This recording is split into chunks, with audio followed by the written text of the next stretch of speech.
Yes, people, welcome back to another episode of the Big Game Theory. As you know, this is the show where we bring you the biggest game for the weekend or within the week. But I decided, usually I do a review and then I'll do the Big Game Theory because it's not Manchester United based only the Big Game Theory. But I decided since this was a big game and Manchester United was involved, we'll just compile everything together.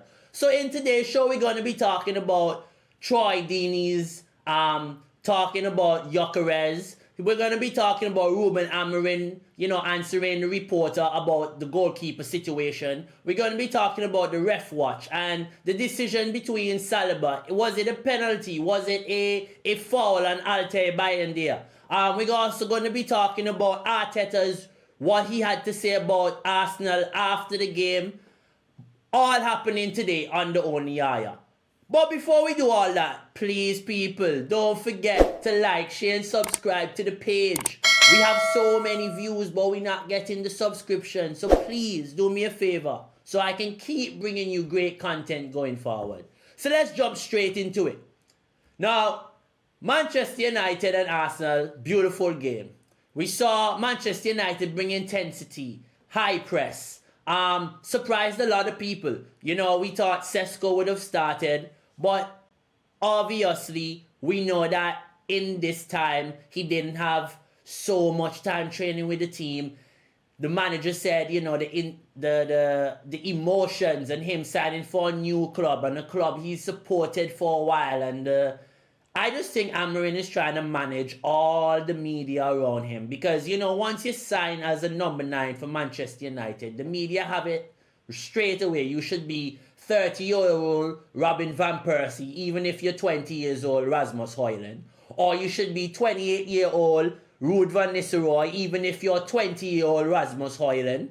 You should be 26, 27-year-old Anthony Martial, even if you're 20-year-old Rasmus Højlund. So y'all get exactly what I'm getting to. So when you see players like Ethan Wheatley and you see players like Chido Obi not even getting a chance at the first team within this team with Ruben Amorim, even the treatment of Kobe Mainoo and the Aid in Heaven, it's to just kind of put down the media pressure on these young players because if we as United fans allow the media to damage quality talent like Mainoo and Haven and Dogu and all these young talents that United have, Cheetos and stuff, we're gonna be in a situation that we are right now where you have a young man who is 30 goals away from being in the top 5 to 8 goal scorers at United in Marcus Rashford. Rashford was maybe 100 goals away, or maybe less than that, from being in like the top 3 to 4 goal scorers at United. Wayne Rooney wanted Marcus Rashford to break his record. That's how much it meant. So we just have to look at these things and realize the media, we have to manage these young players for sure. So talking about managing young players, we saw young talents within the game show their quality. I'm talking about Leny Yoro, high level. I was very much surprised to see how well Yoro has developed within the last 6 months. Because he had that injury, then he played at the ending of the season, pre-season, and now starting the season, playing at a high quality. Now, there's still a bit of hype around him with a lot of fans because he's having consistently good games. But I still feel a lot of part of the game he can develop himself. Like sometimes playing the ball quicker into the space, he overlooks breaking the channels. So too many long balls. I find that he has a good long ball, yes, but he tries to force it a bit too much. Sometimes the intricate pass is on, or sometimes the pass to the wing back or the winger is on quicker, and he slows the game down a bit too much. So I think he can work on that, and I hope Ruben Amorim shows him these things like find the pockets more often, find the striker's feet more often, like try to cut lines. Like look at Maguire. Maguire as much as people talk about clumsy is, he cuts lines. He cuts lines all the time. He tries to play those 40-yard passes into the striker's feet, into the midfielder's feet. You know, so we have to try to put that into Yoro. But other than that, I thought Yoro was fantastic. I thought the back three for United was fantastic with Yoro, De Ligt, and Shaw. Also playing one-on-one against Arsenal attack. I understand why you see people say that it's a risky way of playing. But at the end of the day, whether it's a risky way of playing or not, we have to be aware that that's just the way United's going to play. It's all one-on-one around the pitch, high intensity, and that's all it's going to be. Now, looking at the midfield battle between Fernandes, Casemiro, Declan Rice, Zubimendi, and Odegaard, I found that in that midfield battle, United won it. You know, there was large parts of the game that United spread Arsenal midfield to force them to play one-on-one. And then what happened was now, you had Zubimendi just standing on his own, marking no one in no man's land. Then he ends up following Bruno Fernandes, which then pulls him out the pockets. And that's how he ends up fouling Bruno. Now, talking about fouling Bruno, there was a lot of challenges in the game. I feel the referee on both sides, he missed a lot of challenges. Now, I'm not a biased person. I want to be honest. There were challenges both on Saka and Bruno and other players, CUNHA. I just found that was... And we're not even talking about the penalty shout, because we haven't even gotten there yet. We're just talking about challenges within the game that I just found that were a bit dangerous, but the referee just let the game play because it was a Sunday spectacle. I just think that he wanted to keep the intensity of the game. But then, he missed a lot of things in the game, for me, that he should have caught. Now, the first thing he missed in the game is the foul on Altay Bayindir. Let's just talk about the goal straight away. There is no way in there is no way in the world, hear me tell you, that you as a defender can put your hand on the goalkeeper while you're pushing the man marking you. First of all, if your palms is in the back of any player, it's a foul. We should just know this. Okay? Whether in the box or not, there have been a lot of penalties given away when players have their hands in the attacker's back. So if the defender has his hand in the attacker's back, or the attacker has his hand in the defender's back in this case, bro, first of all, it should be a foul. The referee didn't even say anything about that. Now, there's a lot of pushing and shoving going on in the box that the referee could have thought. You know, but I'm just saying, he doesn't say anything about that. Then he allows him to put his hand on the goalkeeper. And this is like the second or third goal that has scored against United goalkeepers to continuously force this agenda on the goalkeepers. And I realize this is what it is. When United have an issue, they do things. There is nobody that can tell me different.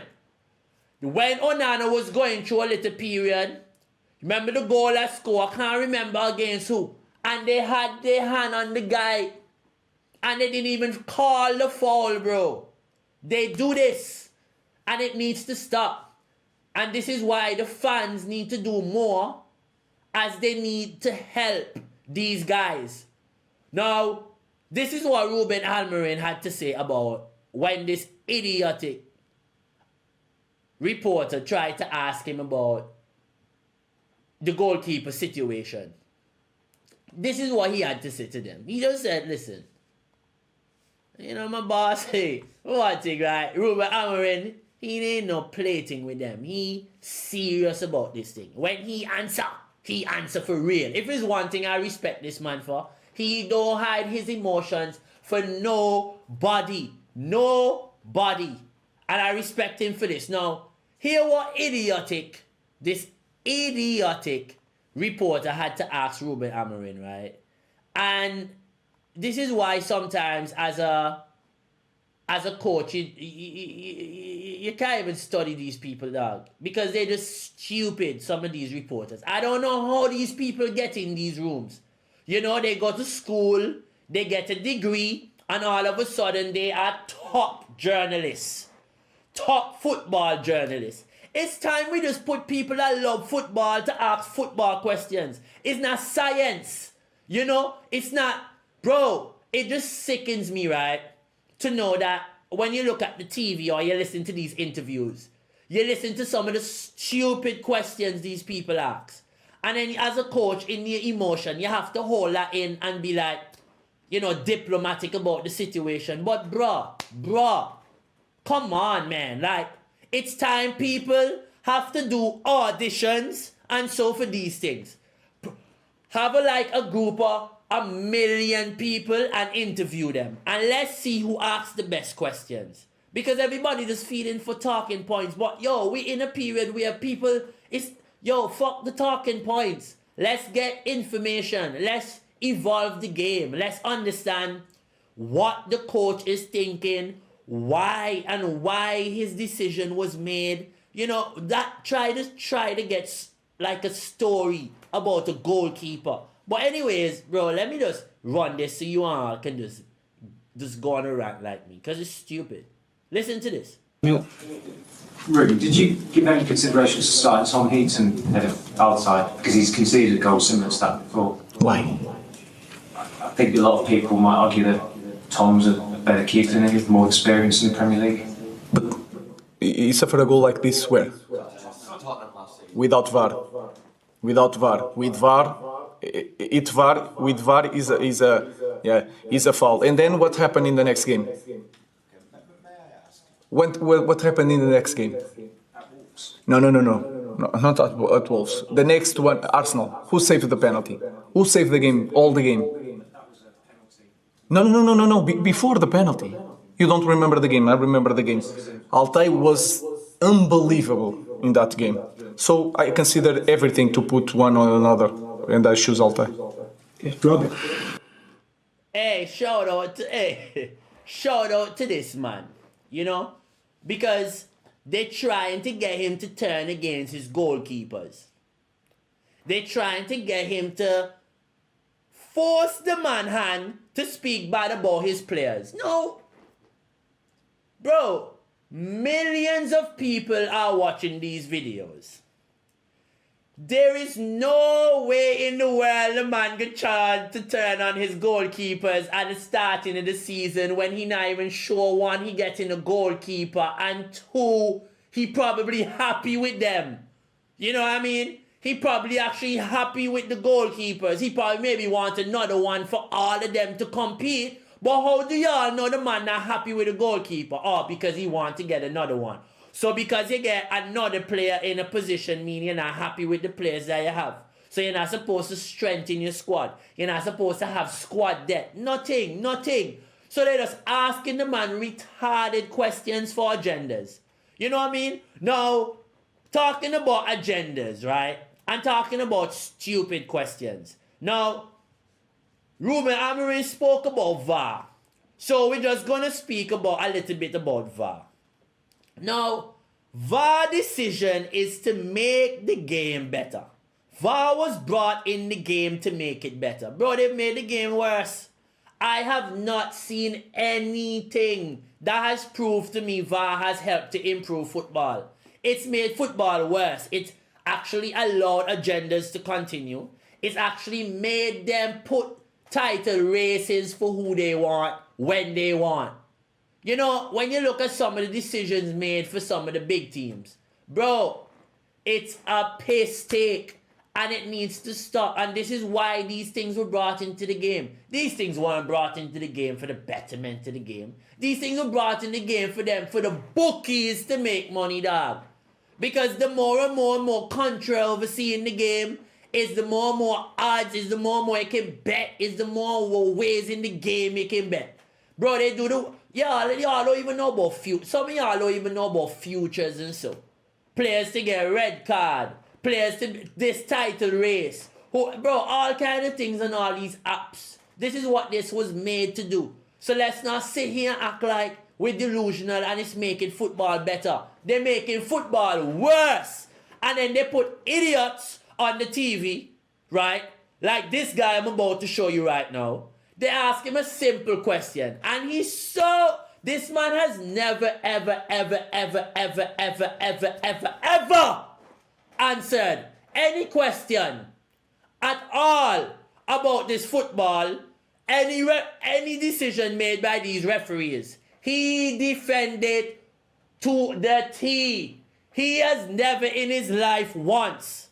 Bro, I'm so upset, right? Because I grew up in an era of football where football was so fun. You didn't have much video assistant referee. Like goal line technology, fine. Like if a decision isn't made, okay, the offside, perfect. We can run semi-automated offside is great. The best thing they've done. Goal line technology, same. I think they should even do one on the touch line and the line so we can see those things. But in terms of VAR, bro, we need to do something about it. Honestly, it's killing the game. Now, let's look at this situation, right? Listen to how he answers. Let's listen to how he answers. Now, I'm showing you a clip here from Sky Sports, right? Listen to how, this is the ref watch. For y'all don't know, this is when the decision goes around, the referees, they share this, right? So you can always check it out for yourself, or you can just jump on the Big Game Theory, because we'll always bring you the best content about these situations. So now, bro, they ask him a simple question. He fiddled this question so much. It just proves, bro, it doesn't even make any sense. Just listen to what he has to say. Like, I can't even explain to you what he does. I just want you to watch what he does. Because it's so funny, right? Hey, just watch what he does. Just watch what he does.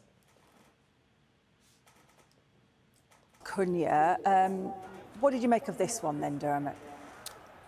I wasn't convinced it was a penalty, but what I would say, if it's going to be a penalty, it's one the referee's going to give. It's not Dermot, sir, you're an elder. You're an elder. Speak the truth. Thou shalt not lie, Father. Pumbleclad. Yo, thou shalt not lie. This man say, look at this. And it's not penalty. I can't, bro. Let's go back. Because restart the clip, dog. It's CUNHA. What did you make of this one then, Dermot? Sorry. I wasn't convinced it was a penalty, but what I would say, if it's going to be a penalty, it's one the referee's going to give. It's not one that he's going to throw to VAR and the VAR. Okay. I think that's... How is that not a penalty? I'm an Arsenal fan as well, by the way. So, it didn't go in our favour. But ultimately, that is a guaranteed penalty. If that happens on the halfway line, it's a free kick. Well, it didn't happen on the halfway line. Is it a free kick, though, on the halfway line? I wasn't convinced it was a foul, but I said, if it's going to be a foul... Let me just ask you this question. On the halfway line, is it a free kick? Look at his face, look at... it ain't get caught out. It wasn't on the halfway line, Jay. I don't play that game, honestly. Why not? Look at... I don't play that game, honestly. Look at his face, bro. Look at him, when you hear you're about to be scolded by somebody, and he look at you, or they look at you, like, when it is in school, right? For y'all that grew up in the Caribbean or wherever, where teachers used to spank you, right? Listen, when they look at you, listen to me.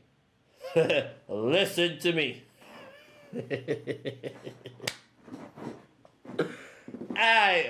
I used to have a principal named Mr. Davis, right? I used to go to an all-boys Catholic high school. Shout out to St. Joseph Academy, Nitimius. And when he used to look at you and say,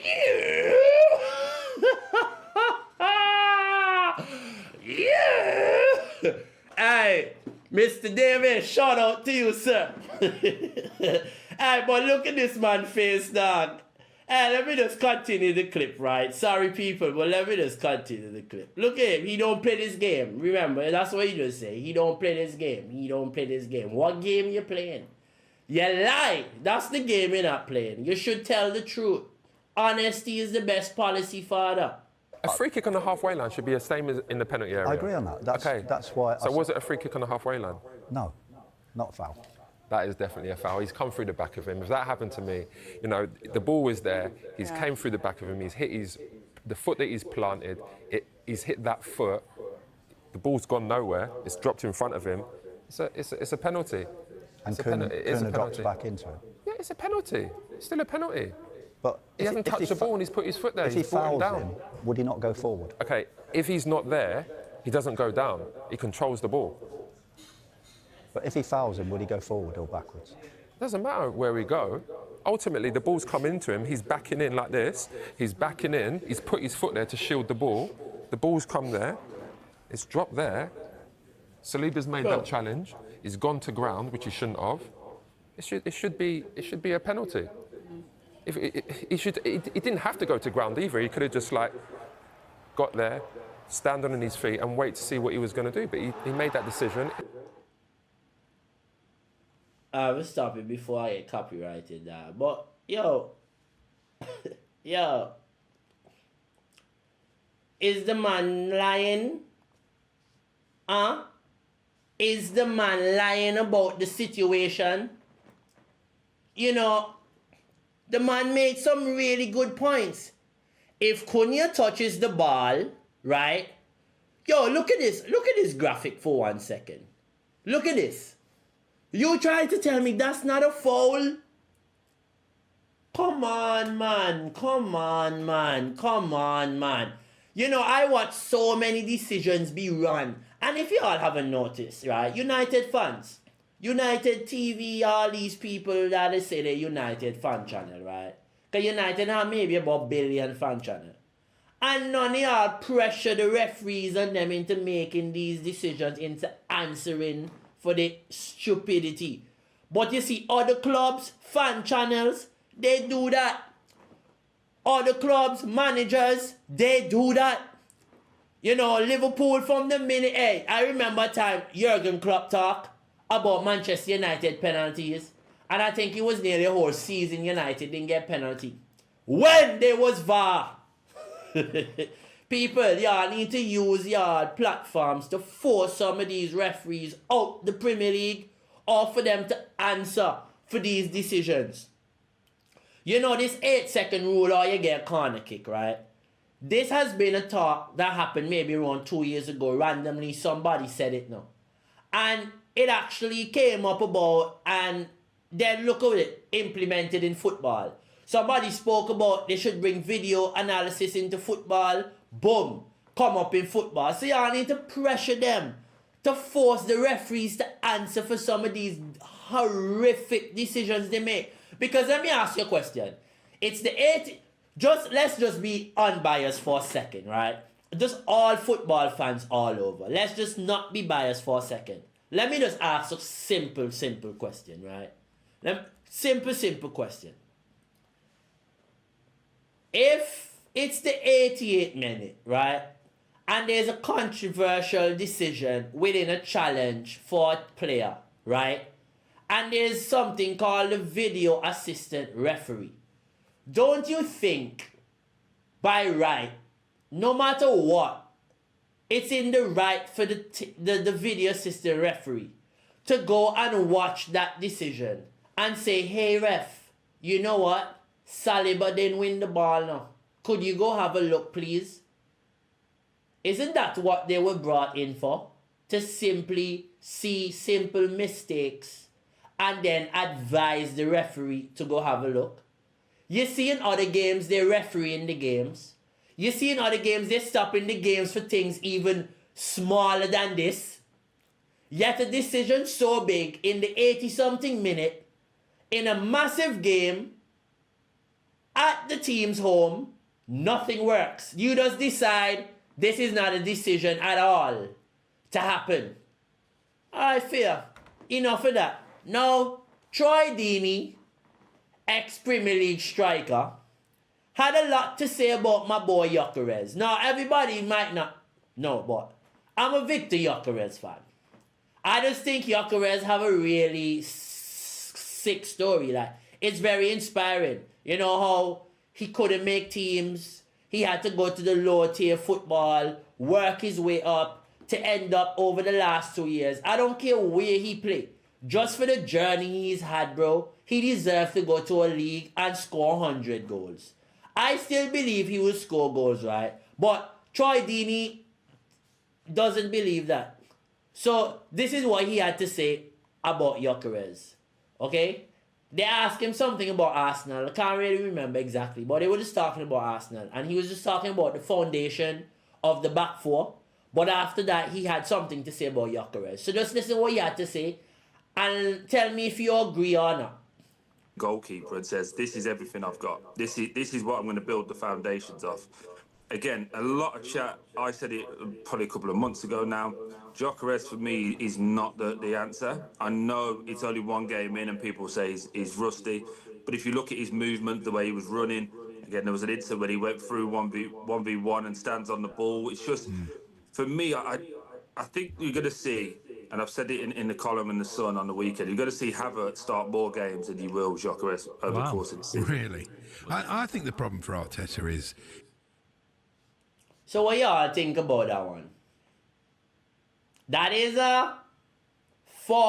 now, sometimes, you know, people say, yo, Troy Deeney delusional. But Troy Deeney just say some things about football sometimes. I must say, you can tell he has been a professional footballer at a very high level. And at the end of the day, we might talk crazy about this guy, but you know, even people like Gabriel Bangoho and so, sometimes when I listen to them talk, I'm like, bro, you know what you're talking is just like you're looking for points. You know, you're looking for that moment. You're looking for your monologue. You're looking for that viral video.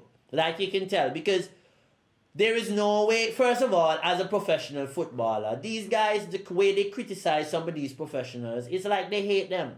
You know, I'm like, bro, y'all, we're literally these guys and people were talking mad about you and you knew that it was not the way in which the media is portraying it. So why do y'all do the same to the current players? Sometimes I'm just like, it just doesn't make any sense. But what do y'all really think about that? Do y'all think Gyökeres will fail in the Premier League? Because honestly, no, like, I get why people saying it and I get why people want it to happen. Because a lot of people in this life we live right now don't like to see people be successful. You know, everybody wants to be that guy, but nobody wants to either help that somebody else be that guy or just ride the train until they get a chance. But people don't even want to do that anymore, bro. They just want to just ruin you and then they rather try and fail than allow you to be successful and then they can have a chance to be successful as well. It's just the world we live in, right? But honestly, I just hope Gyökeres don't fail. Because I feel like just his journey and his story, I feel like he just deserves, I don't want him to win the league with Arsenal, but I like him to score a few goals. Like, I would like him to score 20 goals this season. You know? And maybe, yes, that will help Arsenal win the league. And maybe, yes, Troy Deeney might be right that Havertz start more games. No, I can see why he says that. Because if you, as a starting striker, have such a horrific performance, and Arsenal's so-called supposed to have this team of so many top players, right? So many top players. And they have all this depth that people talk about. But player for players, bro, I don't, you know, when you look at the combined 11s of United and Arsenal and all people had and was doing, I was going about telling people, bro, Luke Shaw is still England's best left back. No matter if his right foot broken. Nobody can tell me Miles Lewis-Kelly will start in front to fit Luke Shaw in any team. What Miles Lewis-Kelly doing going in midfield and playing as a midfielder? Luke Shaw already do that. Luke Shaw can play as a left centre back. Luke Shaw can play as a wing back. The only reason why they're not playing him as a wing back is because he just coming back from all this injury. And he playing well as a left centre back. And also you have an engine like Dogu. But Luke Shaw can't do that job. Okay, if England play 3 in the back, who you think start a left wing back if Luke Shaw fit? Luke Shaw! So this talk, when people talk about the quality for quality, first of all, if they do, for me, a combined back 4, the only reason why Saliba and Gabriel get in there is because as a duo, they're really good.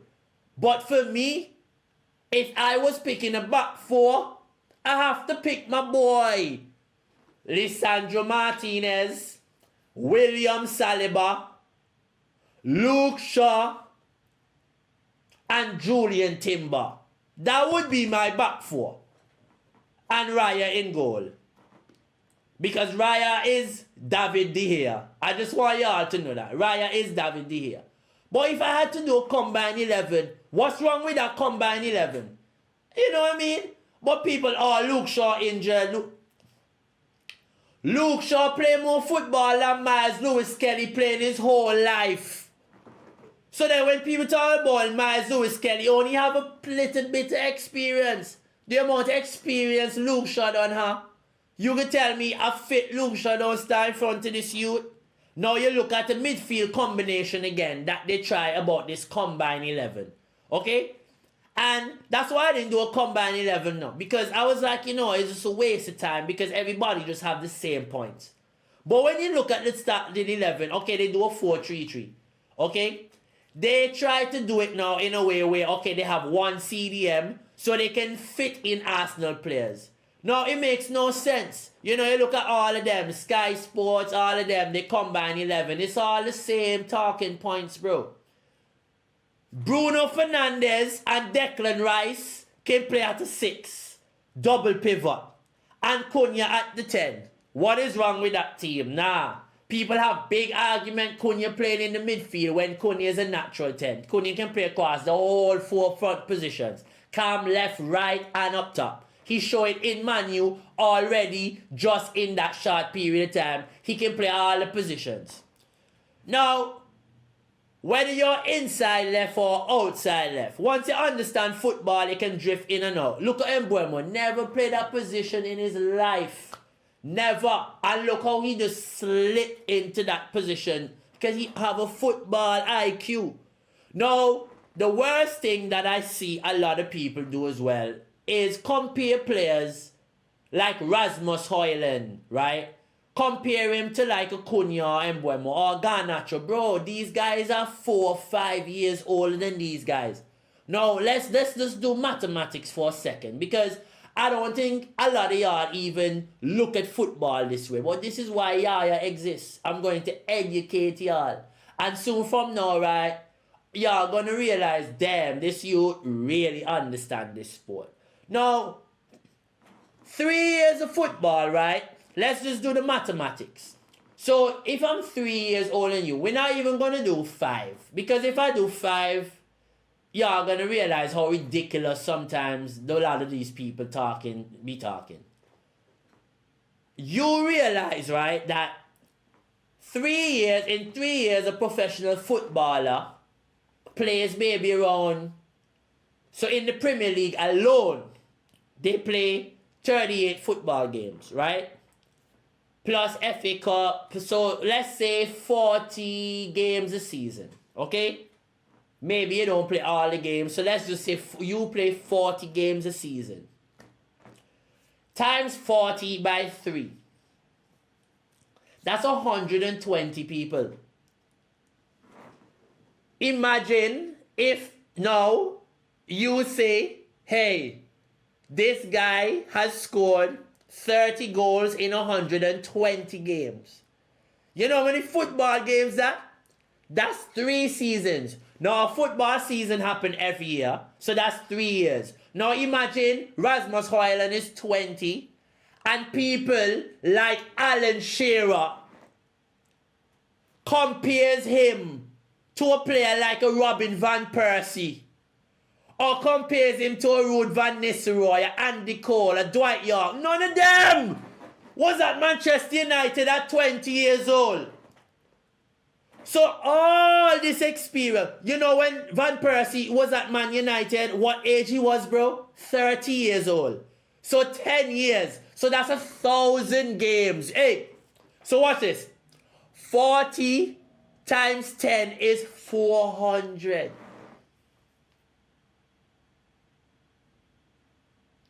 So that's 400 more games he have than Rasmus Højlund to compare the kid. You see the delusion? You see, when you listen to these people, they just talk because they're English. They had a chance to play football at that level. Because a lot of y'all also don't understand. You know, people from smaller islands, if you don't have an EU passport, it's hard to play in Europe. If your country isn't registered in the top 100, it's hard to get a work visa to play in Europe. So a lot of these smaller countries probably have way better talent than people like Alan Shearer and all of them here talking mad shit sometimes about these football players. And then now, when you look, it's just because they don't have the access to opportunity. You know, when you grow up in your backyard and you get your academy is Manchester United, it's Newcastle, it's Crystal Palace, it's Nottingham Forest, it's Coventry, it's Sunderland. Okay, you get where I'm coming at. Then you grow up in a small country like, say, Antigua, where your home team is Otis Rangers, or Jamaica, where you have Calvary, or you have Portmore, or you have Waterhouse, or you have Mount Pleasant. Okay? That's just your backyard team. That don't mean your quality not high or low. Now, how many Jamaicans play in the league? How many Egyptians? How many Moroccans? How many Africans play in the English Premier League? These people coming from clay fields. So sometimes when you listen to these guys, we gotta really listen to what they say. How do you make a comparison sometimes of a youngster like Garnacho? Okay, his attitude smells like a skunk. We know that. Stink. No doubt. But then, Garnacho is not CUNHA. Why are you comparing Garnacho with CUNHA? Garnacho is miles younger, least experienced. He's played at one club his whole life, Garnacho. He was at Atletico for a little bit and then straight to Manchester. Couldn't even speak no English. Habla no English, Garnacho, when he first go Man U. And then he started learning English, right? You all hype him up, beg for him to get a number 7 shirt, build up this kid, and then just throw him away. And Eric Ten Hag said that. Eric Ten Hag told us about the English media. It's just, y'all need to just, sometimes, the comparisons with these players, the ages, Garnacho's so much younger than CUNHA, so much less experience. CUNHA playing Germany, Spain, England, you know what I mean? Like, there's Brazil, so many countries. So he has so much more experience, so many more games, Champions Leagues, fighting for titles, playing in teams not fighting for titles. He has been it, done it. So we have to just understand sometimes that all these comparisons that we go after these players and all these harsh things that we say about these players, we gotta just respect them sometimes, dog, and respect the grind. You know, I get that the media needs to talk, but these comparisons, we gotta watch what we do against a lot of these young players. Because we actually damaging careers. We actually damaging ourselves from seeing some of the best footballers ever. And then we're saying, oh, but why we never see another Ronaldinho again? Why we never see another Rivaldo, Ronaldo, Pele, Maradona?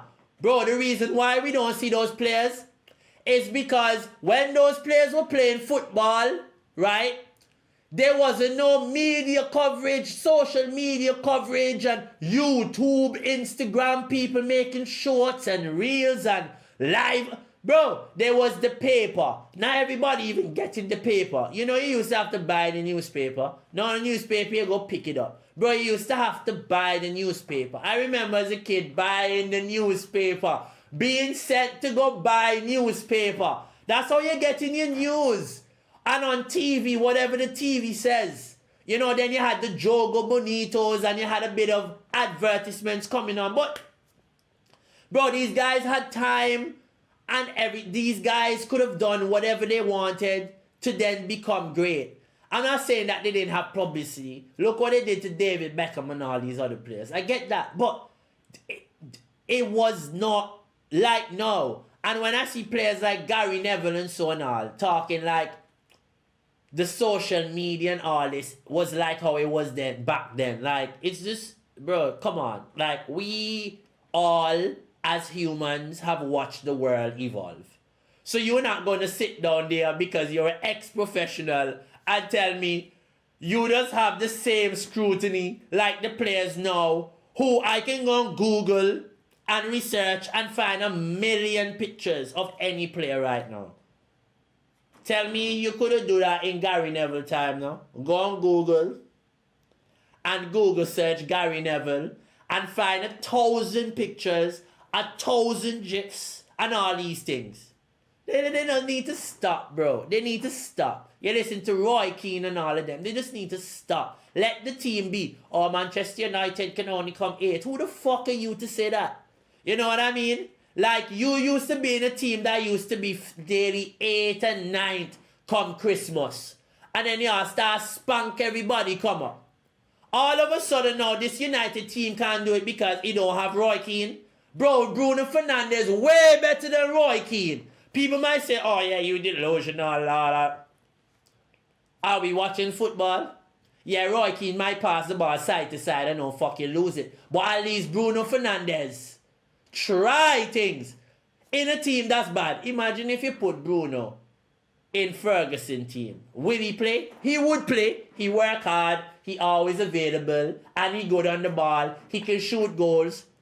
How much time people like Tom Cleverley and so just give it the ball? And they start every game. You try to tell me that Bruno Fernandes couldn't start on the Ferguson?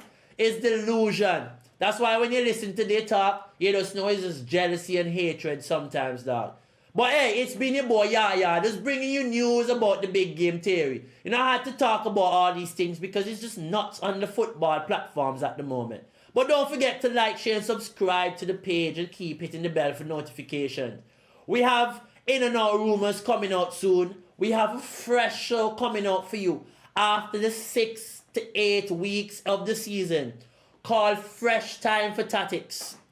I'll break it down more for you people. That show is going to be awesome, trust me. That is where you'll be able to see high-level football, IQ, intellect, breakdown in the game in ways that you will never see it. And what we'll also do, right, within that show, I will show you a way to watch a football game other than the way that you watch it right now. Watch it the way I watch it, you know? And then you're going to be like, damn, bro, this is a different way of watching the game. I promise you, maybe you have watched it that way before, because I might not be the only one that have seen it that way. But I'm just saying, in that show, you'll be able to see how we watch football in a very, very different way. But yes, people, thank you so much. We've been growing as a page, as a community, and it just keeps making me come in front of this camera with the biggest smile to keep bringing you all great content going forward. Continue to keep subscribing, keep showing the love, and always remember, stay sexy, my people.